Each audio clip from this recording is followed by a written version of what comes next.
Welcome to Round 5 of the Parenting Roundabout podcast for the week of March 18th. I'm Nicole Erdix, and I'm here with Terry Morrow. Hello. And Kathy Blacko. Hello.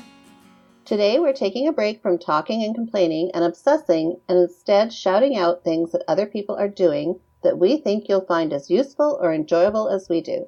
We'll call this our Roundabout Roundup. And I'm going to ask Catherine, what are you shouting out this week? Well, I was on an airplane recently and I got to watch the movie Can You Ever Forgive Me? Starring Melissa McCarthy. She was nominated for Best Actress for her role in this movie, and she may have done some producing or something. I don't know. But anyway, it's not a happy, cheery movie, but it is a really good movie. It is about this. It's based on a true story of this woman named Lee Israel, who was a writer and who was not making a living as a writer. Surprise, surprise. So she sort of fell into forging letters from literary figures. Ooh. And she was really good at it. Like she was good at using the voice of the person, imitating the voice of the people that she was ripping off. Mm-hmm. And it was just really well done. And she's in it, and Mark Evan Jackson has a small part, and so does Anna Deavere Smith. Wow. So a couple of our faves all of a sudden were there on my little airplane screen. So I enjoyed it and I recommend it. Nice. I know people I follow on Twitter who write about such things liked it. So yeah, it's well done. Yeah, I wish it well. I'm probably never going to see it, but glad to hear that you liked it.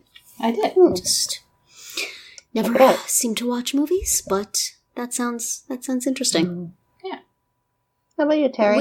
Was it? I don't know if you said. Was it based on a true story? Yes, it was based on a book that was written by this woman, Israel, who has since died, but she did write a memoir about this whole thing. Huh.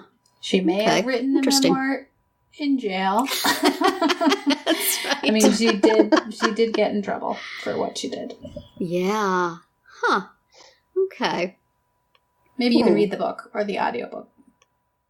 That's true. I should look for the audiobook. If there is. I have many things on my wish list on Audible, which you can join from our Amazon store, which I mentioned last week. There's a little thing there to join Audible and give us a kickback. Oh. But this week, my Roundabout Roundup pick is as actually related to Nicole's pick from last week. She announced her brand shiny new website, and when I said that I had been meaning to make a website for myself, she recommended that I do it with Weebly. Mm-hmm. And after many, many, hour or two long stints trying to get Squarespace to do what I wanted it to, I did indeed go to Weebly, and I put together a little website for myself, mostly made up of external links. But you know what? It did what I wanted it to do, which was gather together all of my many pieces and parts all over the internet and give people one place to find out everything about me. So if you go to terrymorrow.com, you can see what I got there. It's got my love notes for special parents, which I wrote for about.com back in the day, all over the front of it. And then there are links to all sorts of things. The About page is actually on that website, and we'll tell you a little bit about me, career and personal wise. And then otherwise, you can hit links to go to all the different things I'm doing all over the place. If you scroll all the way down to the bottom of the homepage, you'll see my latest little project, which is doing little recorded segments of a minute or two every morning to give some words of encouragement to parents of kids with special needs who might like to just listen to a minute or two of somebody speaking to them softly and being reassuring. So if that sounds like something you could do, I have plans for each day of the week, and we'll see where it goes, and it may be a full-fledged Roundup item in the future. But for now, you can scroll down to the front page of terrymorrow.com and see what that's about a little bit. And I'm actually going to shout out 1-800-CONTACTS this week.